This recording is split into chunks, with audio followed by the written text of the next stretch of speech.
हम तो उम्मीद करेंगे कि देश के प्रधानमंत्री नरेंद्र मोदी जब जनवरी में कुछ फंक्शन करने जा रहे हैं तो हम उम्मीद करेंगे कि देश के प्रधानमंत्री राहुल गांधी को भी अपने साथ में लेके जाएं, क्योंकि जो काम उनके वालिद ने शुरू किया उसको मोदी जी मुकम्मल कर रहे हैं। राजीव गांधी के ही जमाने में बाबरी मस्जिद के ताले धोखा देकर खोले गए। जितना रोल आरएसएस बीजेपी का है उतना रोल कांग्रेस का भी रहा है। मेरी इस बात को और ऐसे कई हजारों लाखों लोगों की बात को दोबारा कमलनाथ ने साबित किया कि बाबरी मस्जिद की डेमोलिशन और शहादत में कांग्रेस का भी बराबर का हिस्सा है। और कमलनाथ ने ये कहा कि राम मंदिर का क्रेडिट बीजेपी नहीं ले सकती। राजीव गांधी के रोल को नहीं भूलना चाहिए। ताला खोला राजीव गांधी ने और उन्होंने कहा कि हमको तारीख को नहीं भूलना चाहिए। बिल्कुल सही कहा उन्होंने। तारीख को इसलिए नहीं भूल सकते कि जब पहली मर्तबा बाबरी मस्जिद के अंदर रात के अंधेरे में चोरों की तरह मस्जिद के अंदर जाकर उसमें आइडल्स को रखे गए थे मिंबर नबवी पर सल्लल्लाहु अलैहि वसल्लम पर, उस वक्त किसकी सरकार थी उत्तर प्रदेश में? कांग्रेस की थी। मुख्यमंत्री कौन था? जीबी पंत साहब थे। फिर उसके बाद मुसलमानों से मस्जिद को बंद कर दिया गया और पूजा की इजाज़त दी गई। उस वक्त भी देश में और उत्तर प्रदेश में कांग्रेस की सरकार थी। फिर मामला बड़ा ताले खोलने का, तो ये बात बिल्कुल सच है। राजीव गांधी के ही ज़माने में बाबरी मस्जिद के ताले धोखा देकर खोले गए और उस ज़माने में मुस्लिम पक्ष को बुलाया तक नहीं गया और जज साहब ने 25 या 30 पेज का ऑर्डर 5 मिनट में दे दिया। और उस ज़माने में कंप्यूटर नहीं था और टाइपराइटर था उस ज़माने में। बगैर सुने तो सरकार ने, राजीव गांधी की कांग्रेस सरकार ने ताले खुलवा दिए और उसके बाद बूटा सिंह ने वहाँ पर शिलान्यास किया। तो ये बात कमलनाथ ने साबित कर दिया कि बाबरी मस्जिद को जो छीना गया है उसमें बराबर का रोल कांग्रेस पार्टी का बीजेपी आरएसएस के साथ रहा है।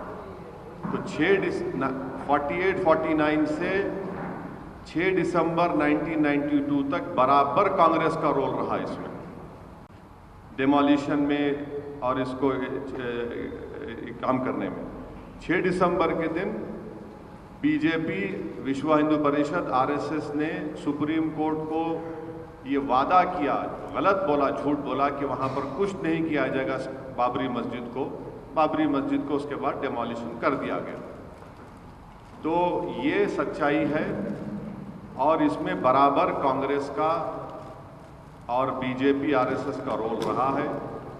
मैं तो ये पूछना चाहूँगा कांग्रेस के नेताओं से कि क्या आप लोग क्यों सेकुलरिज्म का एक झूठा चेहरा जनता के सामने हमेशा पेश करते आ रहे हैं? मैं पूछना चाहूँगा राहुल गांधी से कि क्या आपके वालिद जब देश के प्रधानमंत्री थे तो क्या उन्होंने बाबरी मस्जिद के ताले खुलाए थे? नहीं खुलाए थे। मैं पूछना चाहता हूं कांग्रेस के तमाम लीडर से जो अपने आप को बड़ा सेकुलर और लिबरल कहते हैं, बल्कि अंदर से जितना नफरत उनके दिलों में है, हिंदुत्व की आइडियोलॉजी पर दोनों चलते हैं। कांग्रेस भी चलती है और आपके बीजेपी भी चलती है। अब वो बताएं इसके ऊपर। ये सच्चाई है। कमलनाथ जो कह रहे हैं वो बिल्कुल सच कह रहे हैं। वही असली कांग्रेस का चेहरा है। और कमलनाथ साहब का एक बहुत बड़ा रोल भी रहा है। जब 84 में सिखों का जेनोसाइड हो रहा था दिल्ली की सड़कों पर, उस वक्त हम पूछना चाहते हैं कमलनाथ से और कांग्रेस से कि क्या कमलनाथ और कांग्रेस पार्टी नहीं जानती कि रिकाबगंज के गुरुद्वारे में क्या हुआ? कमलनाथ जानते हैं। बहरहाल ये इनका बयान जो आया है, इससे कांग्रेस पार्टी का रोल उन्होंने एक्सेप्ट किया है बाबरी मस्जिद के डिमोलिशन में, बाबरी मस्जिद को मुसलमानों से छीनने के लिए, बल्कि मुसलमान नहीं बल्कि जो इस देश के रूल ऑफ लॉ को मानते हैं, जो इस देश में सुप्रीमेसी ऑफ लॉ को मानते हैं, जो सही मानों में सेकुलरिज्म को मानते हैं, लिबर्टी को, जस्टिस को मानते हैं, उनको जो शुरू से कह रहे थे कि ये मिले हुए हैं, मिल क्या सामने आ गया। और एक बात ये है कि जब ये बात कमलनाथ कह चुके हैं तो हम तो उम्मीद करेंगे कि देश के प्रधानमंत्री नरेंद्र मोदी जब जनवरी में कुछ फंक्शन करने जा रहे हैं वो, हाँ, तो हम उम्मीद करेंगे कि देश के प्रधानमंत्री राहुल गांधी को भी अपने साथ में लेके जाएं, क्योंकि जो काम उनके वालिद ने शुरू किया उसको मोदी जी मुकम्मल कर रहे हैं। तो देश के प्रधानमंत्री को चाहिए कि अपने साथ राहुल गांधी को भी लेके जाएं।